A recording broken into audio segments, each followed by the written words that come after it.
There is a widely held belief that when an organization is under strain, that the humane movement, maybe even the better movement, is to limit change, give people a break, let things settle. The logic feels caring, but it's also in most cases wrong. Turbulence is not the reason to hold change back, it is the reason to lead it.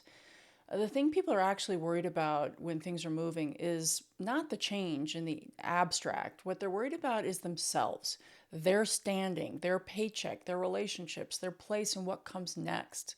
The question underneath every anxious hallway conversation is the same one: can I trust the person steering this? That's the whole game.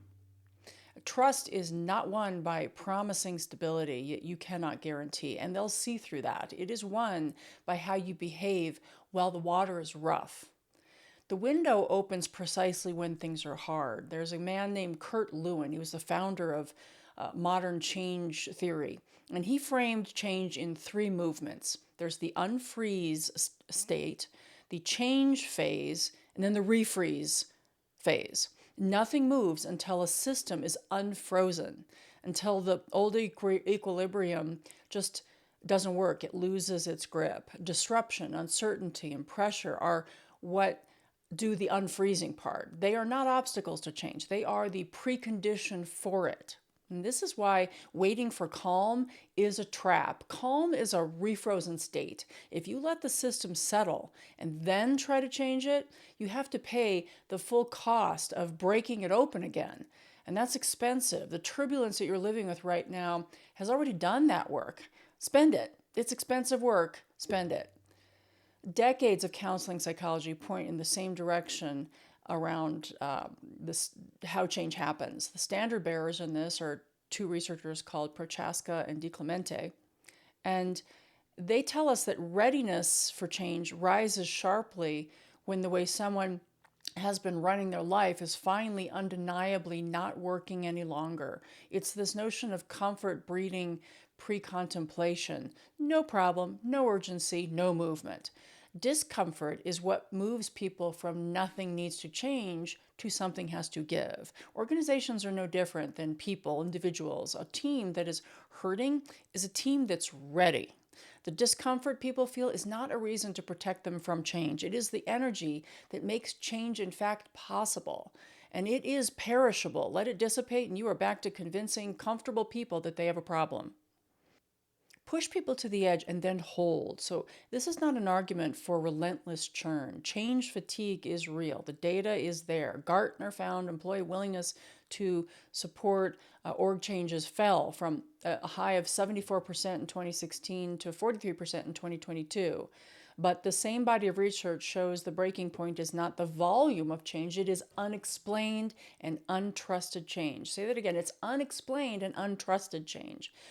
When managers create some kind of psychological safety, that's an overused phrase, Gartner found that change fatigue does drop by as much as 46%, so almost half.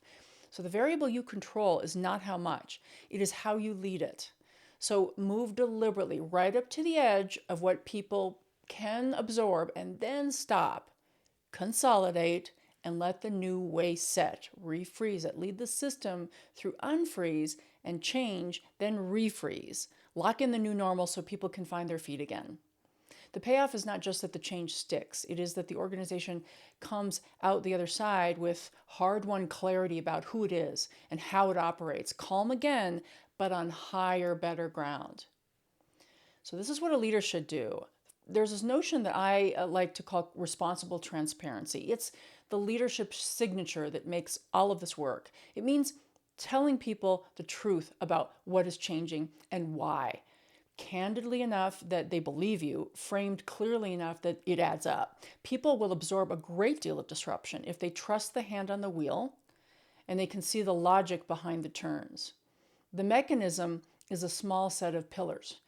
Get clear on 3 or 4 guiding commitments for the function or the organization that every change gets filtered through.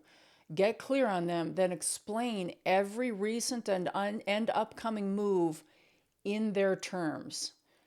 Pillars convert a string of seemingly disconnected disruptions into a coherent story. with a visible author, and the stories are what are going to get hearts as well as minds. That is what turns anxiety into something that sounds like trust, and turbulence into the moment that a leader is found, is defined.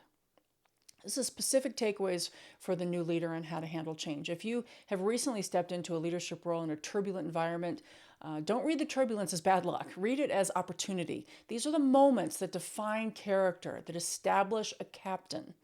Calm waters reveal very little about who is steering. Rough waters reveals everything.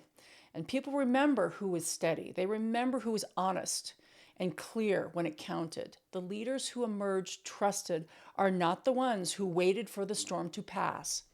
They are the ones who took the wheel during it. So 5 things to do. First, don't wait for calm. The unfrozen moment is now. It is the cheapest time to move.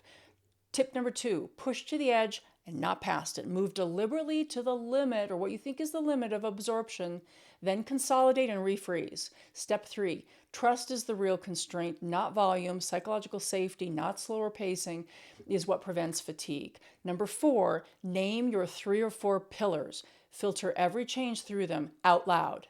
And number 5, practice responsible transparency. Tell the truth about the what and the why. That is how a captain is trusted.